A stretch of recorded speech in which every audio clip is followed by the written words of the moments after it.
Lord, we thank you for the privilege of always coming to your presence to be fed, to drink of the water of life and be refreshed, to eat of the bread of life and to keep alive in a dynamic way. Tonight again, feed us with your word, empower us to drink from the fountain of life, and take us to the place that you have prepared even for us. Amen. Open our eyes of understanding. Amen. In Jesus' mighty name, we pray. Amen. Amen. Amen.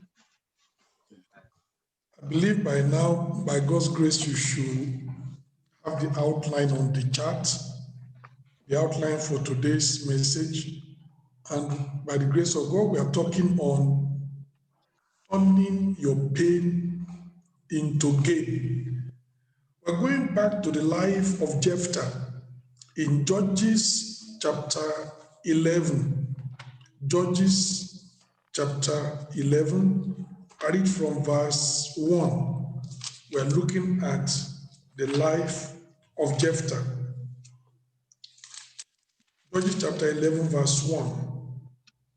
Now Jephthah the Gileadite was a mighty man of valor, and he was the son of an harlot. And Gilead begat Jephthah. And Gilead's wife bare him sons, and his wife's sons grew up, and they thrust out Jephthah, and said unto him, Thou shalt not inherit in our father's house, for thou art the son of a strange woman. Then Jephthah fled from his brethren and dwelt in the land of Tob. And there were gathered vain men to Jephthah and went out with him. And it came to pass in process of time that the children of Ammon made war against Israel. And it was so that when the children of Ammon made war against Israel, the elders of Gilead went to fetch Jephthah out of the land of Tob.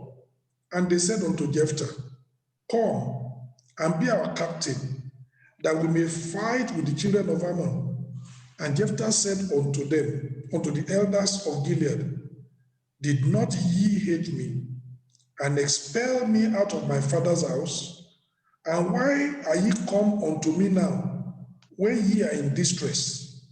And the elders of Gilead said unto Jephthah, Therefore we turn again to thee now, that thou mayest go with us and fight against the children of Ammon, and be our head over all the inhabitants of Gilead.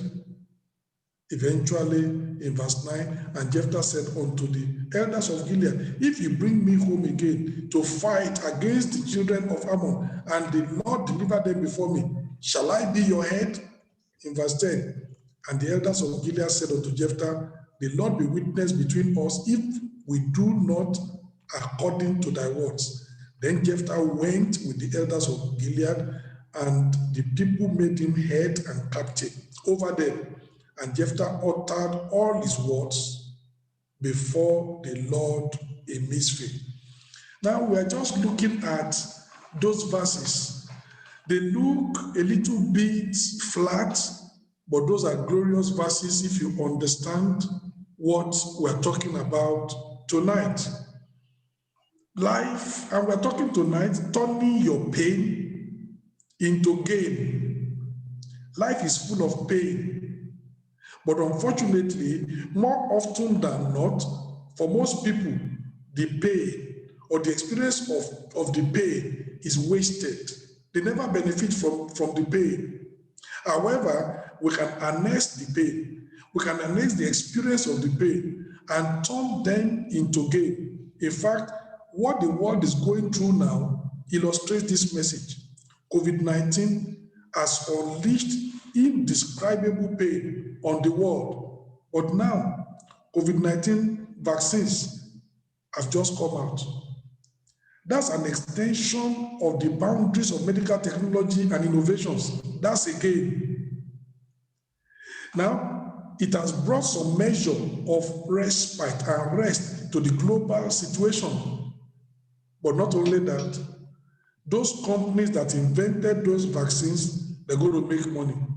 It's going to make some companies to be richer. This is an example of turning our pain into gain on a global scale. So that's what we're talking about. Out of the pain you have, gain can come if you understand tonight's message. However, it doesn't have to happen only on a global scale. This can happen at a personal level. It can happen at a family level.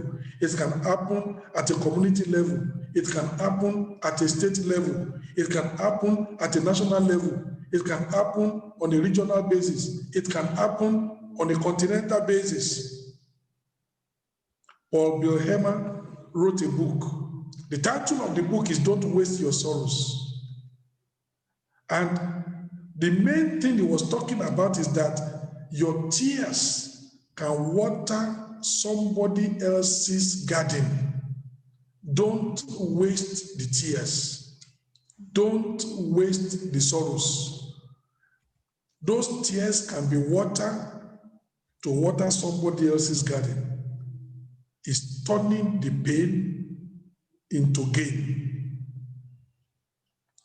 Michelangelo, many people know about Michelangelo because of his works of art. Towards the end of his life, Michelangelo suffered heavy rheumatism, heavy rheumatic pains, and yet he was still painting. And it was said that every stroke of brush, he would cry before the pain would subside, before he would be able to do the next stroke. In fact, he got to a time that many of his disciples, people he has trained, they told the master, these classics you are painting, we know exactly where you are going. Let's help you finish the masterpiece. Michelangelo said no. And they said, but look at the pain you are going through. Every stroke, excruciating pain. Michelangelo told them, the pain passes, but the pleasure remains. Michelangelo has gone.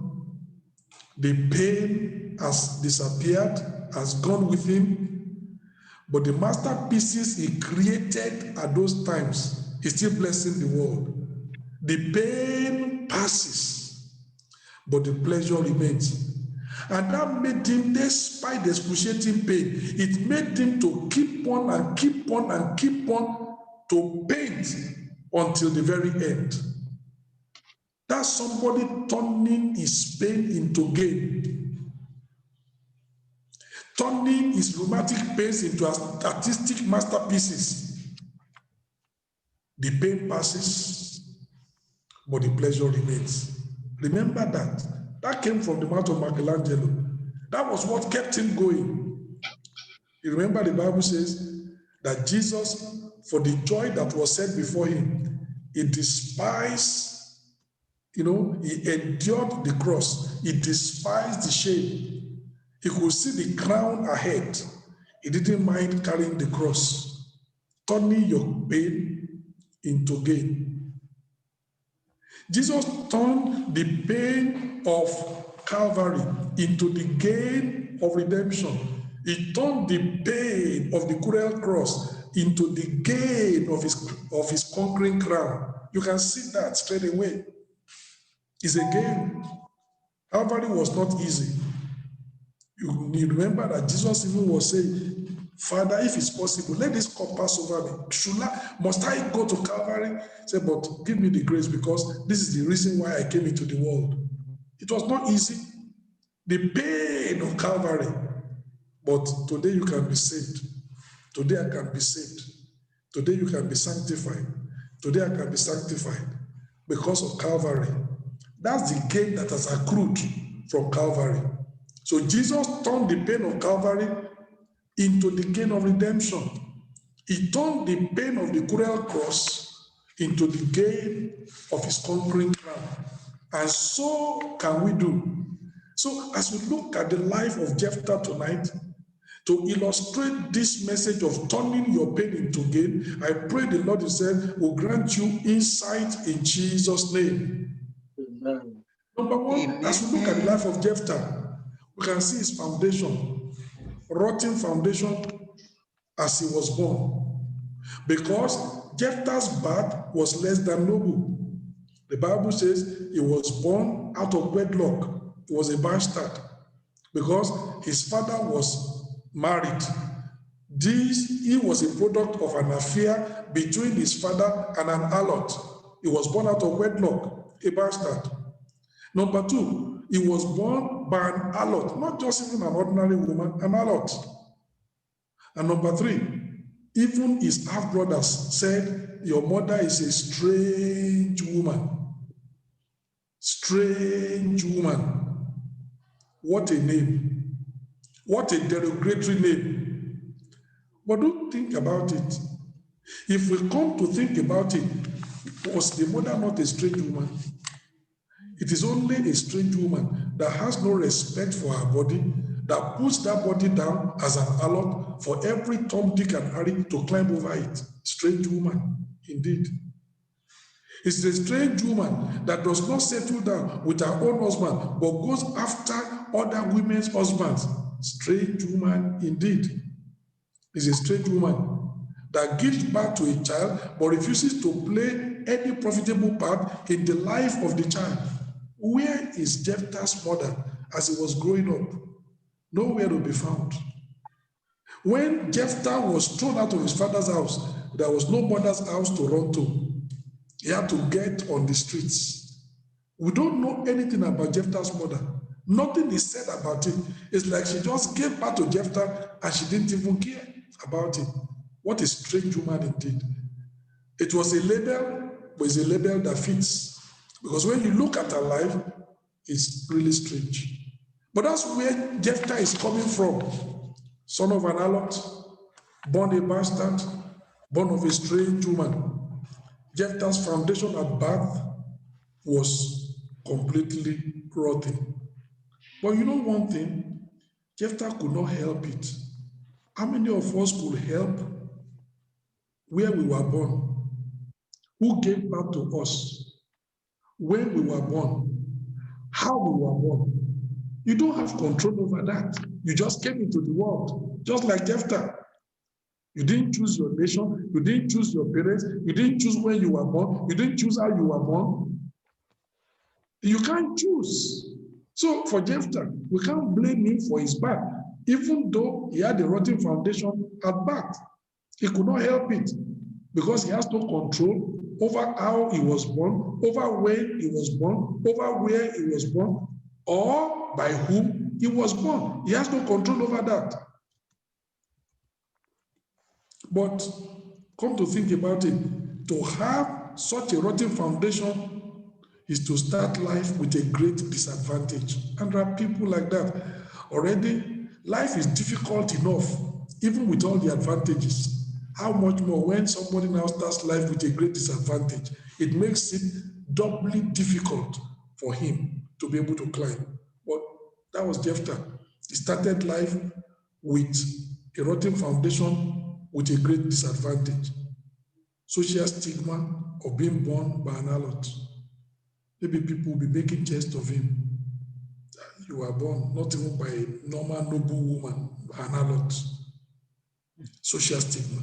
Not only that, the spiritual cause of being born a bastard. He was born a bastard out of wedlock. The spiritual cause that goes with bastardization, it was upon him. The physical challenges of lack of maternal care. Where is the mother to give love, to give compassion, to help him? Nowhere to be found. That was another physical disadvantage. And when his half-brothers now threw him out of his father's house onto the streets, what a physical disadvantage. How do you manage life at such, a pace? Very, very difficult. Rotten foundation. But do you know what? It's not only Jephthah that has been like that. You remember the case of Jabez. In 1 Chronicles chapter 4, verses 9 and 10, he also was like that. The mother bore him in sorrow, and he was given the name of sorrow. You remember in 1 Samuel chapter 4, verse 21, the case of Ichabod, the glory has departed. The mother bore him when she was in pain, when the nation was losing, when the father-in-law was dead, and a lot of things, and his name was given, Ichabod, the glory has departed. Not only him, many people have been born with rotten foundations. Their foundations at birth was rotten. And you know what the Bible says? If the foundation be destroyed, what can the righteous do? When you have a rotten foundation already, you have a big challenge. Amos chapter 9, verse 11. Let me show you somebody else with a very bad foundation. And when somebody has a bad foundation like that, oh, life is going to be a struggle. There's going to be a challenge. You can overcome it, but you are going to have to work very hard at that. The grace of God will be needed to pull you out of the rottenness. Amos chapter 9, verse 11. In that day,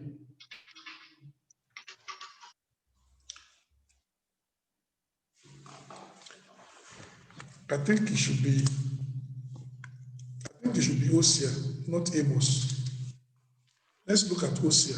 Hosea chapter 9, verse 11.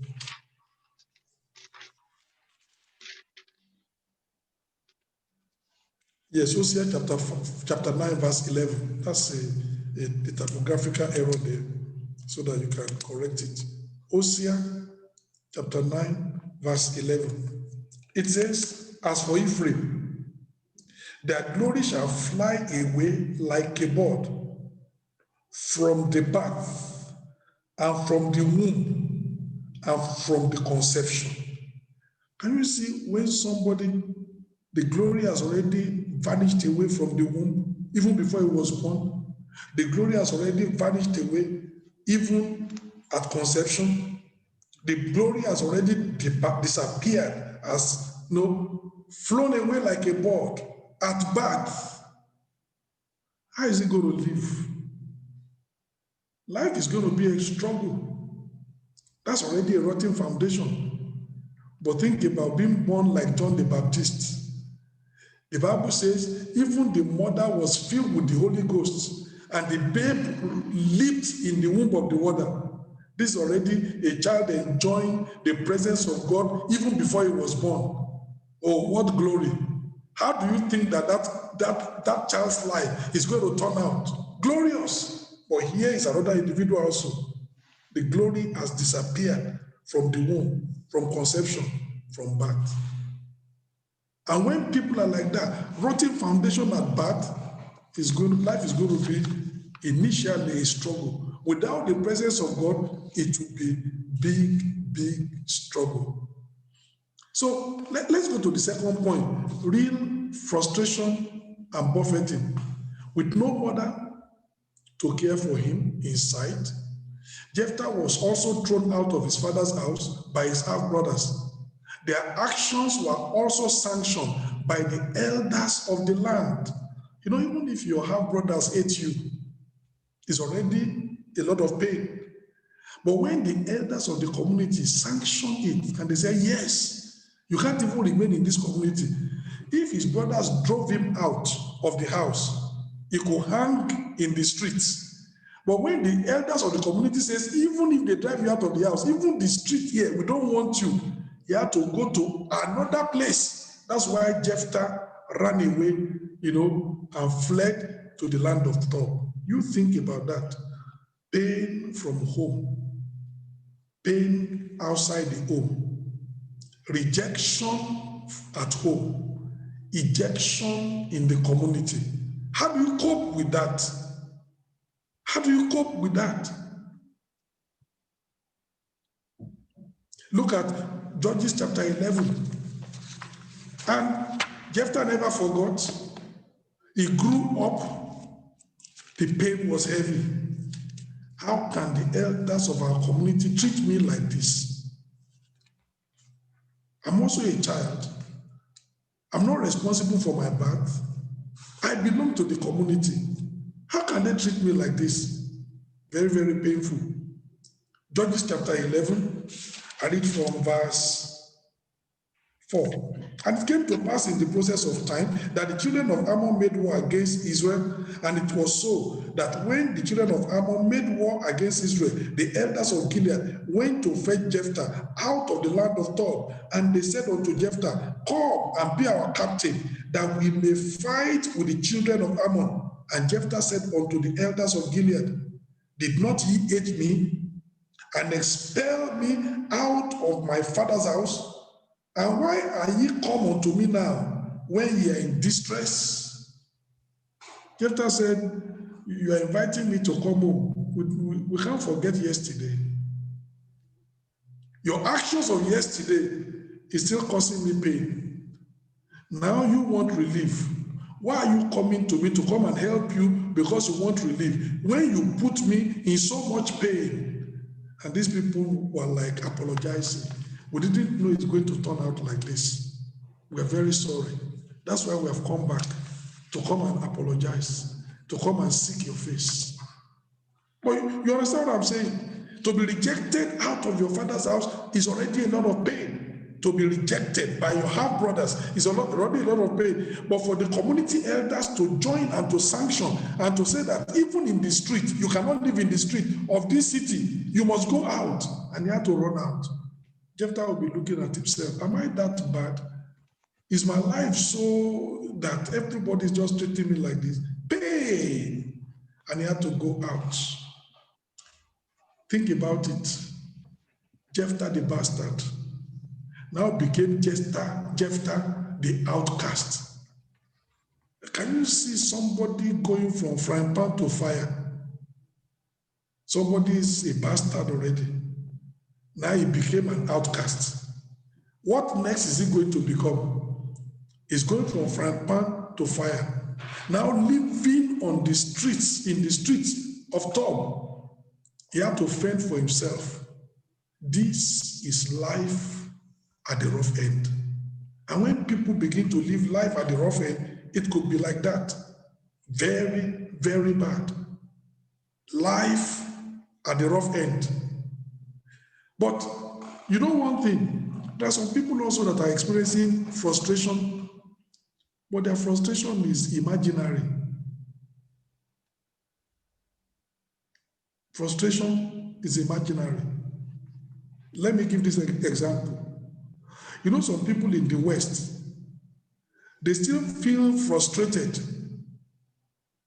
They have light, they have water, they have food, they are paying their mortgage, things are moving on, but they feel frustrated because they are not Bill Gates, because they are not Steve Jobs, because they are not Larry Ellison. They don't have as much money. In Europe, they call it relative poverty. They are rich, but when you compare their money, with the money of the multimillionaires and the billionaires, we say that they are poor. So we call it relative poverty, and they are frustrated because of that. My brother, that one is imaginary frustration. And there are people like that, frustrated for no reason. But when somebody is in Africa, and your own is not relative poverty, this one is abject poverty, that even to have enough to eat even once a day is a struggle. That's frustration. Not this person, they will go to the supermarket, they will look, which butter do I buy? Do I buy Danone? Do I buy Parmalat? Do I buy this? He has a lot, Unilever. He has a lot of choice, and he can buy, and he's still frustrated. But that one is imaginary frustration. And there are some people like that. Their frustration, imaginary. And then there are also some people, their frustration is self-inflicted. The frustration of Samson, self-inflicted. He was the one that went into the red light district in Gaza, and they had to shut the door against him, wanting to kill him.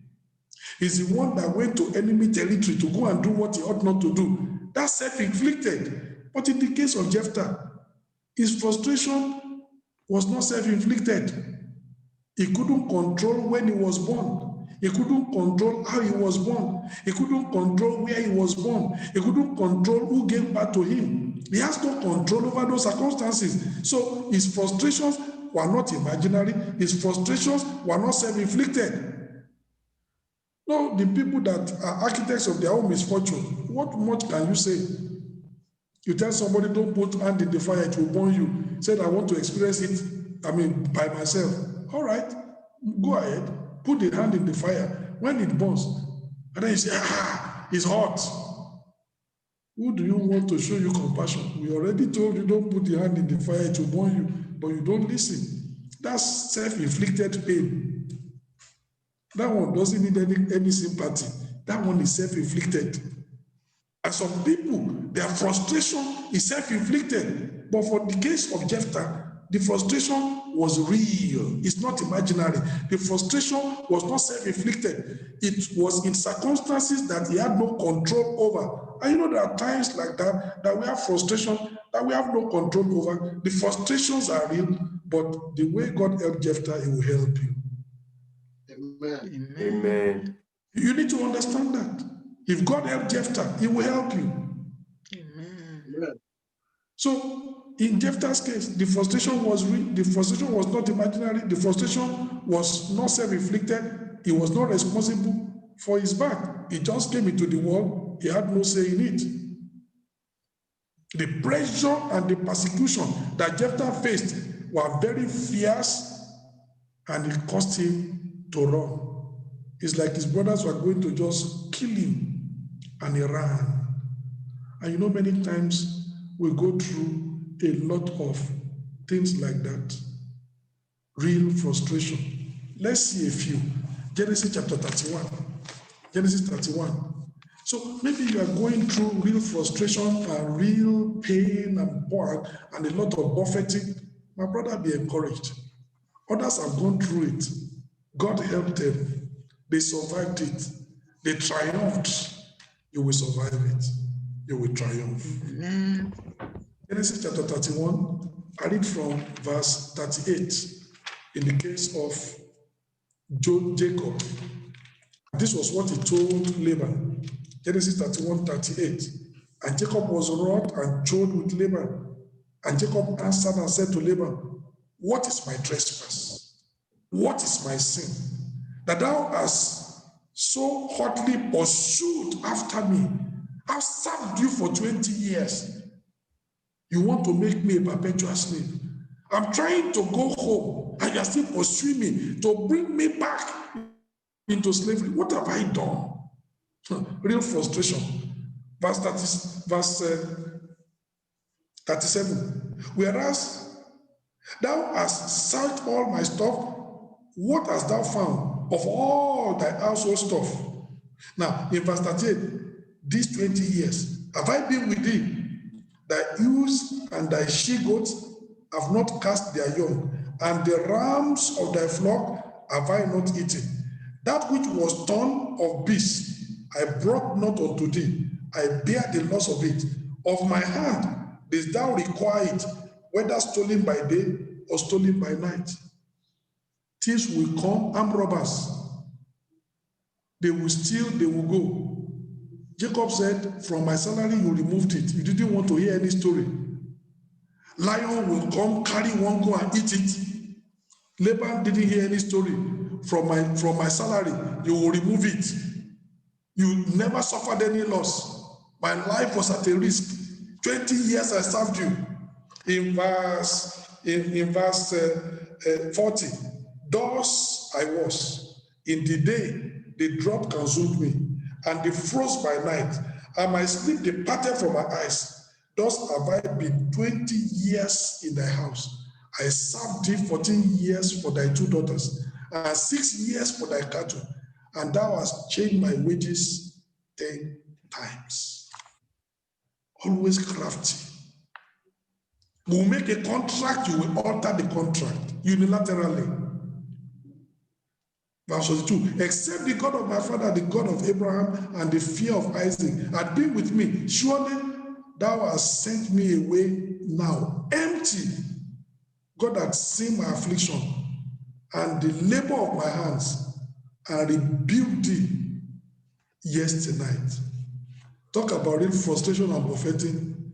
Jacob knew what it was.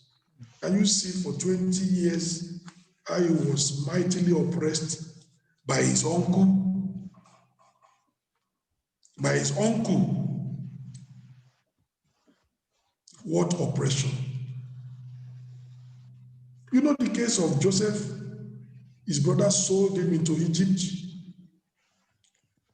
Buffeting. Potiphar's wife told lies against him. He went into prison unjustly. He interpreted dream for somebody and said, when you get out, please mention my case to Pharaoh. The Bible says for 2 years, the man forgot him. How frustrating all those experiences. Going from frying pan to fire, moving from one place to the other, but very, very challenging. Life sometimes is like that. A lot of pain, a lot of trouble, a lot of frustration, a lot of buffeting. Pain sometimes, many times is part of life, but we can go beyond that. The children of Israel, they were oppressed, they were afflicted by Pharaoh. That was what even moved God. When they cried to God, that was what moved God to take them out of Egypt in Exodus. Real frustration, real buffeting. But you know what? We need to learn how to turn our pain into gain. I don't know the pain you are passing through. Think about how you can turn that pain into gain. All the things that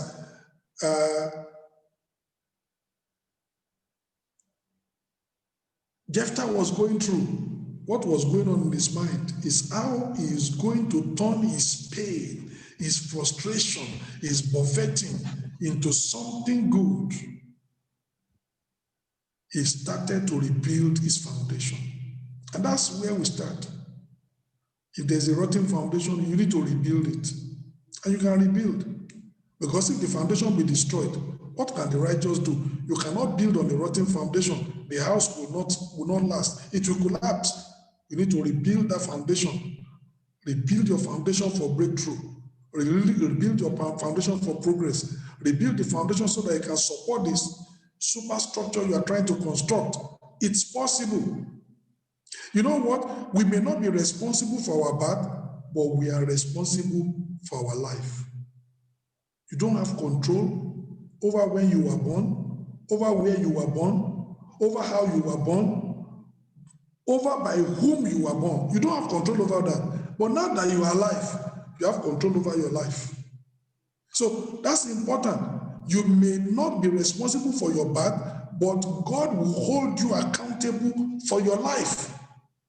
Your bad is a chance, but your life must be by choice. Every time. I can't control that I was born in Nigeria, yes. I can't control that I was born in Oyo State, yes. I can't control that I was born by my parents, yes. I can't control that I was born in the year I was born, yes. But now that I'm alive, I have a choice. Amen? Amen. Your Amen. birth is by chance, but your life must be by choice. You must take responsibility. You started with a rotten foundation. It does not have to continue a rotten foundation. You can rebuild that foundation. So Jephthah may not have control over his being thrown out of his father's house, but he has control over whether he turns out to be a success or a failure. They've pushed you onto the streets, but you don't have to imbibe the culture of the streets. John Sorrentino was somebody that grew up in the slum, in the very, very bad slums of America. Many people grew up in those slums. They became drug addicts. They became prostitutes. They became, gang members. They turned out to be bad. But he grew up in that same slum. But he grew up to be very good, very rich, very focused. Somebody was asking John Sorrentino, you grew up in the slum. How come you turned out to be like this? This was the reply of John Sorrentino. I grew up in the slum, but I did not allow the slum to grow up in me. That's the problem of many people. They allow their environment to shape them. John Sorrentino said, I grew up in the slum, but I did not allow the slum to grow up in me. That's why I turned out the way I turned out. Yes, they thrown you onto the streets. Does not mean you have to eventually become an area boy. Does not mean you have to become a street person. It's a choice. And Jephthah made up his mind. They've sent me out of my father's house, but I'm not going to turn out a failure. I'm going to turn out a success. I'm going to give it whatever it takes. I'm going somewhere. It's a choice. And my brethren, it doesn't matter the situation you are presently. Maybe you have no money. Maybe there are no opportunities. Maybe life is challenging. You have a choice. You have a choice. And you must make that choice tonight and tell yourself, despite these bad circumstances that I'm going through, I decide I'm going to come out a winner. I'm going to come out triumphant. I'm going to be more than a conqueror. I cannot allow this thing to kill me and to make me to be defeated. It's a choice. Your birth is by chance, but your life must be by choice. And in the case of Jephthah, he made a good choice. He decided he was not going to be, a failure. He will be a success. Jephthah did not descend into self-pity. When some people are going through this kind of real frustration and buffeting, they begin to, self-pity. My brother, self-pity doesn't help you. My sister, self-pity is not going to move you forward. Those tears are just going to be wasted tears. Tears, oh God, am I the only one in the world? No, I can answer that question for you. You are not the only one in the world. And you are not the only one going through what you are going through. Amen. Amen. You don't need to be asking God that kind of a question. We can answer that question already, even for you. You're not the only one in the world. And you're not the only one that is going through what you are going through. There are people that are going through worse things that you are going through. Self-pity does not serve anybody. We need to shake up ourselves and make up a tough choice and say, no, shake up yourself from the dust. That's what the Bible says in Isaiah chapter 52. Shake yourself from the dust. Put on your beautiful garment, O Zion. Arise.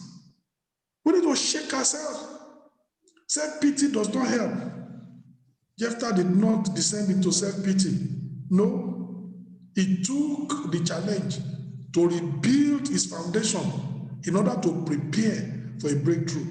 And I'm telling you tonight, you need to rebuild your foundation in order to prepare for a breakthrough. Jephthah made up his mind not to turn out a bomb.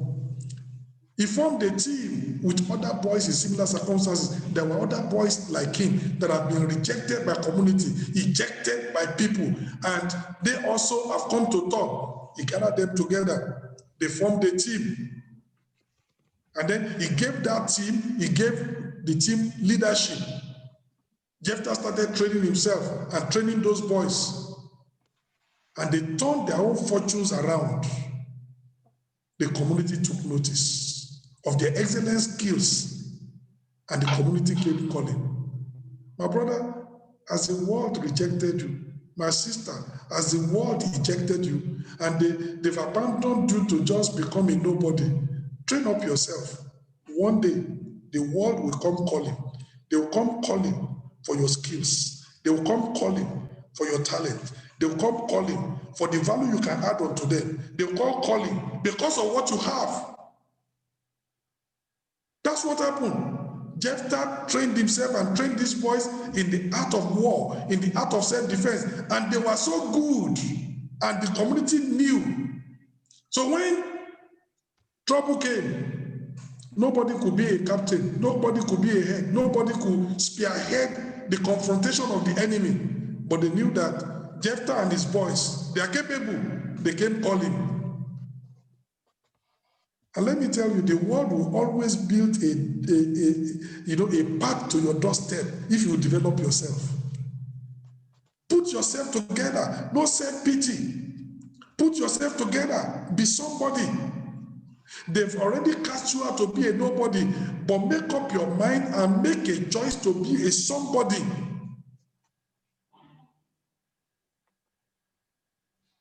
Their wish is for you to become a nobody, but your choice must be to become somebody. They'll come calling, just like they did to Jephthah. Don't worry. 1 year, 2 years, 3 years may go. They'll come calling. When you have what they need, they'll come calling. If you develop your talent, they want to benefit from it. That's what you need to do. Develop your talent. Develop yourself. So in the process of time, there was war. And Israel came and said, Jephthah, we know you are the only one that can lead us to victory. Come. And Jephthah said, you are now in distress. You need some peace. You need victory. Now you are coming to me. But you put me in distress. You caused me pain. But now you are in pain. You want peace. They said, we are sorry. We didn't know it would turn out like this. We thought that you would turn out an area boy. We didn't know you would become a major general. We thought that you would just go into drugs. We didn't know that you are going to become an eminent individual. If the world has written you off, don't write yourself up. Make up your mind that your life is not going to be the outcome of somebody else's opinion. Amen? Amen. Their opinion is that you will become a nobody, but your choice and your decision must be to be somebody. Don't let your life be, the result of somebody else's opinion. Very, very important. So in the case of Jephthah, he trained himself, he trained those boys, and eventually the time came, the elders of the community, they came and said, Jephthah, we need your services. Did you see what happened there? They said, come and be our captain to fight the war. But when we come back and we win, you will be our president. Come and be our head. And if you read in verse 11, the Bible says, and the people made him captain and head, commander of the armed forces and president of the nation. He got the two. What an honor. This was somebody that the same community rejected him several years ago. They came calling. My brother, if you will rebuild your foundation, breakthrough is ahead. My sister, if you will rebuild your foundation, breakthrough is ahead.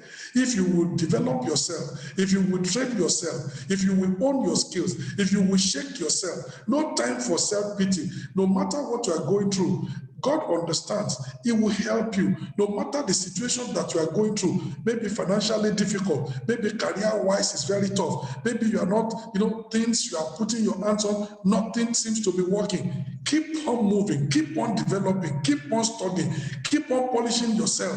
The breakthrough is coming. Amen. Very, very important. Let's see a few things. Because remember this message, we are talking about turning your pain into gain.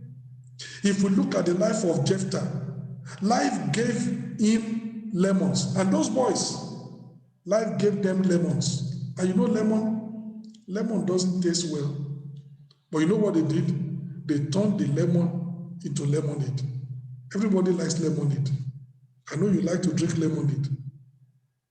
When life gives you lemon, turn it into lemonade.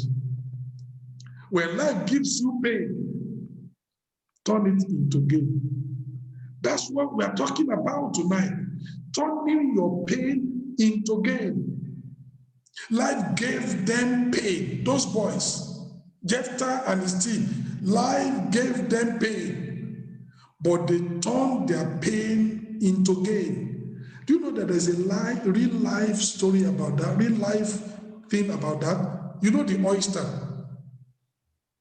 The oyster is a sea animal, But sometimes stone will enter into the oyster, and the oyster has no way of removing the stone that has come in.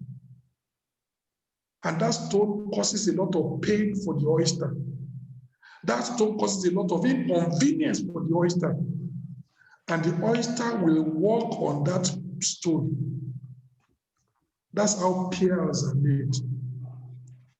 Pearls that are expensive, natural pearls, they are made like that. They were ordinary stones that got into the oyster. Very painful, very inconvenient, but the oyster turns those ugly stones, turns them into beautiful pearls. That's turning your pain into gain. So the world threw stone into the oyster, which is painful and inconvenient. The oyster turned the stone into a pearl, like the oyster. Turn your painful stones into gainful pearls. Number 3, life gave these boys troubles. They turned their troubles into triumph. Let me show you a nation, the Netherlands. If you see the Netherlands today, much of the land on which they live on is reclaimed from the sea. Their land was very, very small. Over the centuries, they have had to battle. Sometimes sea will come, 1/3 of the nation will be wiped off, buildings destroyed, people will die. Go and read the history of the Netherlands. They fought the sea over a lifetime. The Netherlands as a nation has been dealt many blows by the sea over the course of time. As a people, they are about to learn how to fight against the inroad of the sea. In the process, they learn to build dikes, which are defenses against the sea rising, against the sea coming into the environment and causing destruction. You know, today, they are among the best in the world in building dikes and sea defenses. Dutch engineering firms are profiting from helping other nations that have been invaded by rivers and by sea to do the same. They're making a lot of money because it's an expertise they have. But you know what? As a nation, they turned their troubles into triumph. That skill did not come just like that. That skill came because of the troubles they have had to face as a nation and overcome. But in the process, they developed some skills, they developed some expertise, how to be able to build sea defenses that are called dikes. And today, no nation knows how to build dikes like the Dutch, and their companies are making a lot of money out of it. Why? They had troubles, but they turned their troubles into triumph. They turned their pain into gain. Number 4, life offered these boys difficulty. What did they do? They turned their difficulty into dominion. Look at those of us who are in Italy. Italian territory is very, very mountainous. Italy as a nation, they've had to battle with this very, very difficult landscape. They've had to build roads, that go around and get onto the top of the mountain. They've had to build tunnels through these mountains.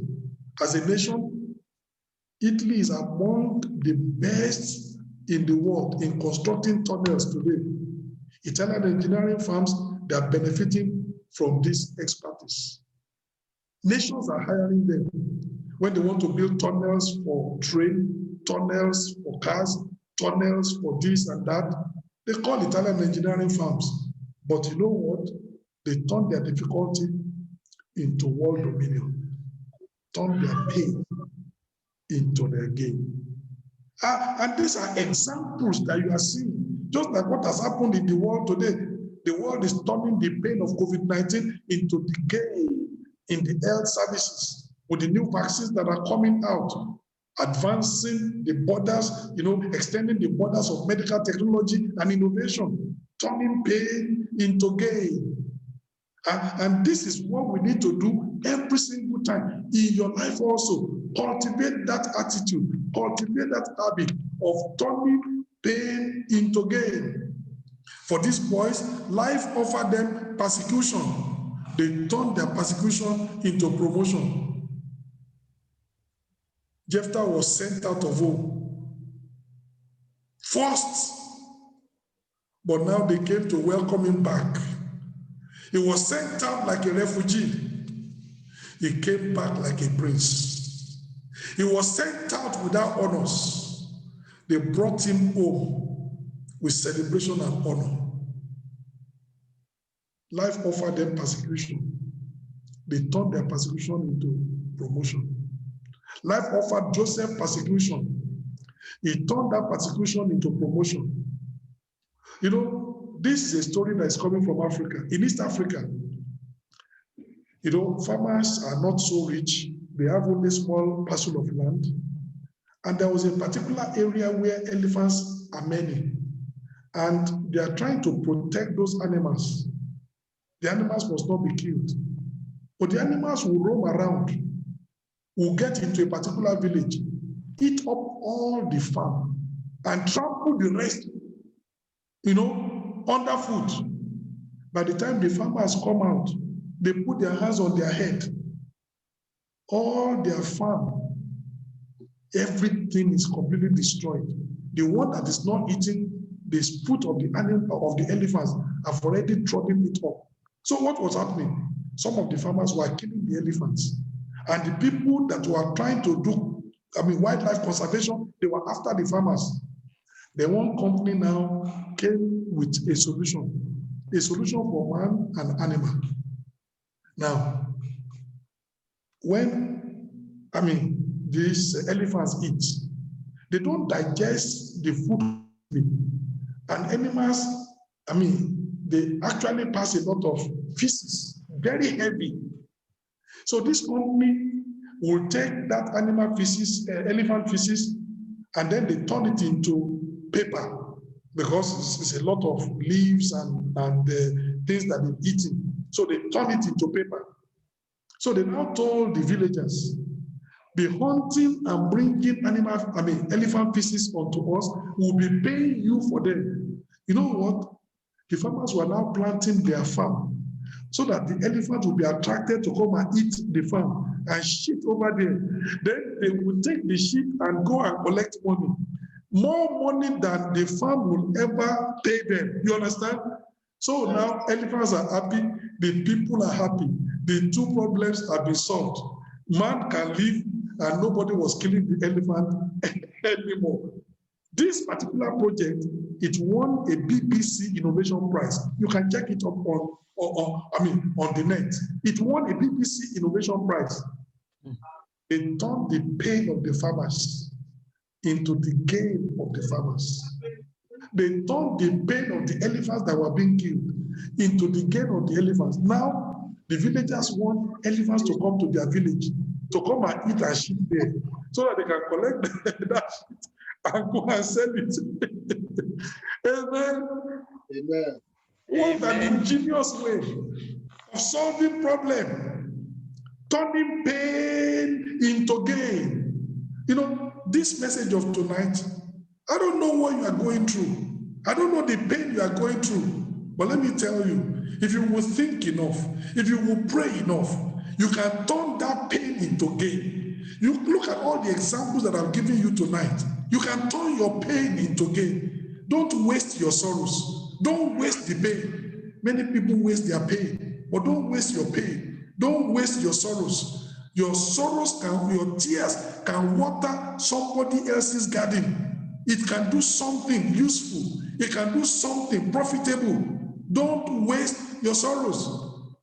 Very, very important. So this was, they turned the pain into gain. The scheme won the BBC Innovation Prize because it saved human lives and it preserved endangered species. The people that were doing conservation, they were happy. The farmers that wanted a livelihood, now they were happy because now they can get money to buy what they need and feed their families.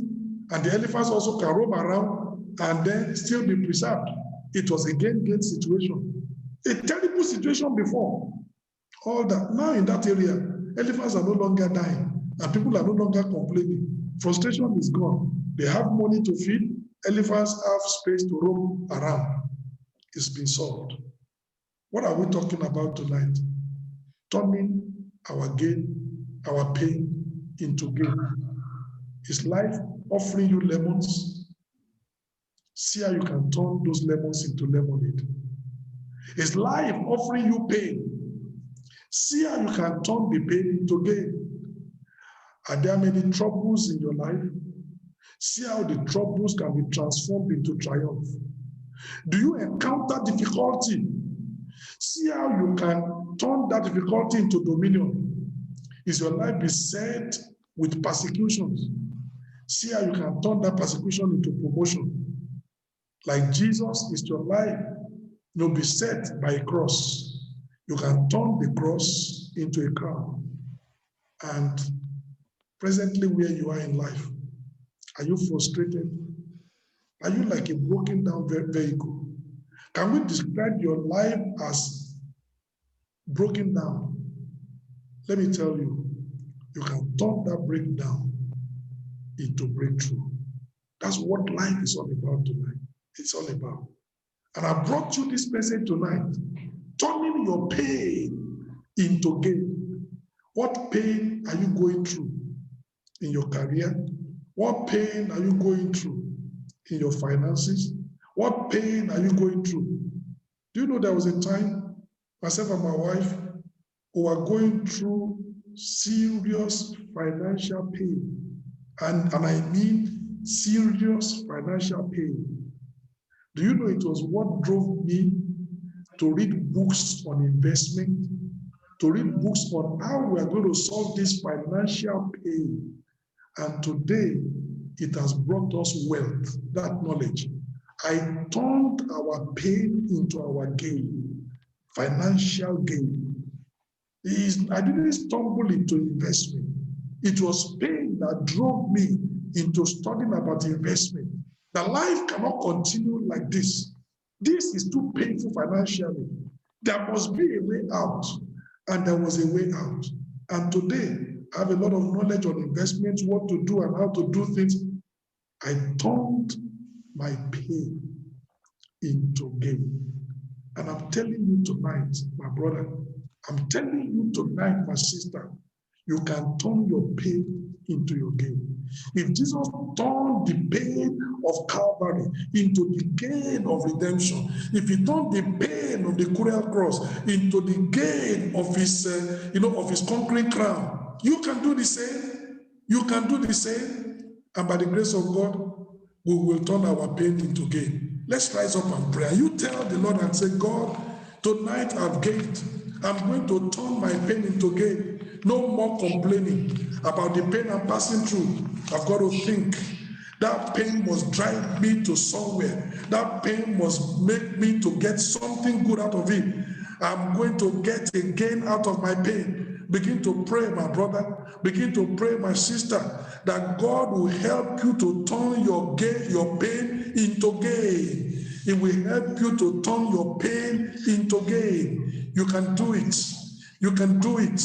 You can turn your pain into gain. You can turn your frustration into fulfillment. Whatever is happening to you, maybe things are not going on well.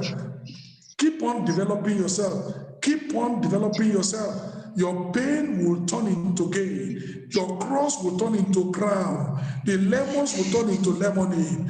The difficulties will turn into dominion. The troubles will become triumph. Begin to pray and tell God, oh Lord, help me to turn my pain into gain. Help me to turn my pain into gain. If Italy will turn their pain into gain, you can. If Netherlands will turn their pain into gain, you can. If in East Africa they will turn that pain into gain, you can. Whatever it is, we can. If the oyster can turn its pain into gain, you can. And the Lord himself is going to help you. In the name of Jesus, begin to pray and say, God, Help me, help me, help me, help me. Help me to turn my pain into gain.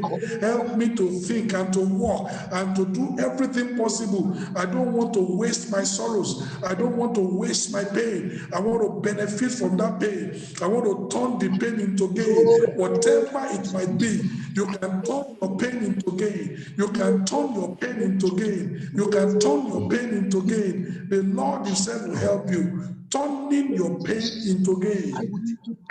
These examples, look at what the world is doing today. Turning the pain of COVID-19 into the gain of medical, innovation. Turning pain into gain. We can do it. By the grace of God, we can do it. By the grace of God, we can do it. And God is telling you, you can do it. Turning your pain into gain. You can turn your pain into gain. The Lord Himself will help you. You can turn your pain into gain. What is bringing you frustration? You can turn it into a gain.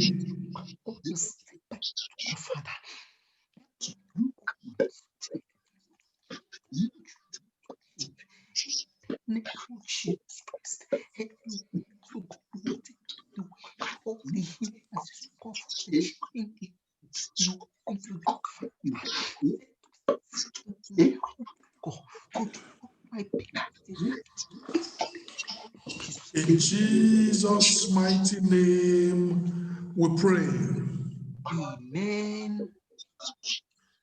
Heavenly Father, we just thank you tonight for the things that you have shared with us, how we can turn our pain into gain, how we can turn our lemons into lemonade, how we can turn our difficulties into dominion, how we can transform our troubles into triumph, how we can turn our cross into crown, how we can turn our frustration into fruitfulness. Oh Lord, I'm praying that all my brethren that are here, that instead of complaining, when difficulty comes, when pain comes, when frustration comes, when life offers them lemons, when life offers them persecution, oh Lord, help us from tonight to begin to have a different mindset, that we're thinking, I might be going through this now, but what good can come out of this? Help us to learn to pray, to walk, to think, to strategize on how to turn our pain into gain in Jesus' name. Amen. The oyster turned the pain into beautiful, costly, precious pearls. Italy has turned the pain of living in a mountainous environment into cultivating skills that is earning money in building tunnels and things like that. Netherlands, they've had to fight and battle the sea for centuries, and now they are enjoying the benefit of helping others do the same and creating wealth from their dike building ability. Oh Lord, we are seeing people that they've had challenges in life, but they have become more than conquerors through those challenges. Lord, I'm praying that every kind of difficulty, every kind of pain, every kind of frustration that may come across our way, help us to know how to transform our pain into our gain in Jesus' name. Amen. Let this message be permanently inscribed upon our heart in Jesus' name. Amen. Our birth may be by chance, but our life must be by choice. No room for self-pity. We must arise and face the challenge. No room for weeping and crying.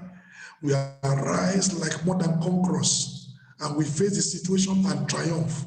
And triumph and dominion will be ours in Jesus' name. Amen. Oh Lord, I pray for every one of my brethren, even here tonight, those who are passing through frustration, those who are passing through hard times, those who are passing through challenging times. I pray that the wind of the Spirit will blow away every form of frustration. I pray that the power of the Holy Ghost will bulldoze those strongholds, bulldoze them down in Jesus' name.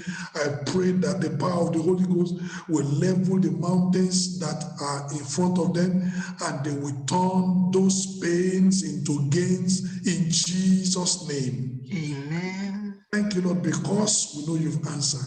Thank you, In Jesus. Jesus' mighty name, I pray.